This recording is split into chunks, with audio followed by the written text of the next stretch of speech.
Now, as we heard earlier in the news, a £5 billion contract to run Wales's rail service for the next 15 years has been awarded to a French-Spanish company, Keolis Amey. So what does this mean for passengers? Well, joining us to discuss the story from our Salford studio is rail expert Tony Miles, and here with us Assembly member Adam Price from Plaid Cymru. Welcome to both of you. Adam Price, there are many people watching who use or used to use Arriva trains. You use them, we all use them as well, and I think it's fair to say that there are many people watching who are saying, I'm a frustrated Arriva Trains Wales passenger. Therefore, are you popping the champagne tonight? No, I think to travel on Wales's railways at the moment, it's like travelling back in time, as Tony was saying. So, look, we know the who, we don't know the what and the how yet, so it's difficult to comment, isn't it? We have to hope that this is going to be genuinely a transformational programme because, we cannot stay stuck in the sidings in the way that we are now. But the problem with this 15-year franchise is, effectively, we're locked in. We're locked into this contract. If we were running the railways ourselves, of course, as circumstances change, as demands change, as technology changes, we could change with it. But we're going to be, who can predict the future 15 years down the line?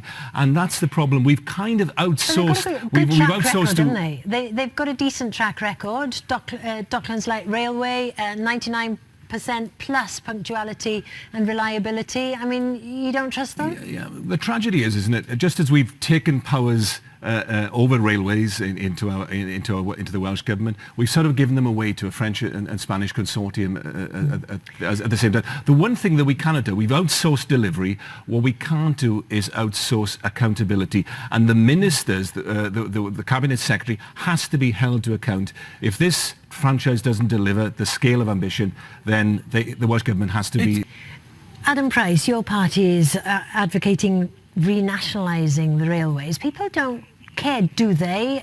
Who runs the railways, as long as they're punctual, they're clean, they're on time, and that it's a good quality service. And this franchise will be held to account on those very things, otherwise they won't get the money. Well, on the contrary, I think all latest opinion polls show overwhelming support for taking public ownership of the railways, because it's such a basic part of the infrastructure of our lives, of our economy, etc. Ironically, of course, on this day in which the privatisation of the Welsh railways, or the keeping it in private hands, in foreign-owned hands as well, was being trumpeted by the Welsh Labour government. Labour in Westminster were actually making the case for public ownership there. It's yet again a case of Labour saying one thing in Westminster and doing a very different thing in Wales. Adam Price, let's just talk about money going into the railways, because Arriva Trains made a profit at the end of the financial year, April 2017, of £27 million. We don't know how much of that was ploughed in to the rail network. Many people watching tonight who use the Valley Lines, who travel from Cardiff and Manchester, will say, well, looking at my journey, I can tell you that 0 pence were ploughed into the rail network. Would you urge this new company, any profits they make, to plough it straight back in?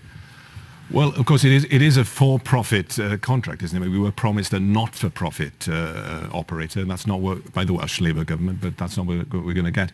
I think the speculation of about profits being capped at about 3%, I mean, there's about 150 million or so over the course of this period, maybe.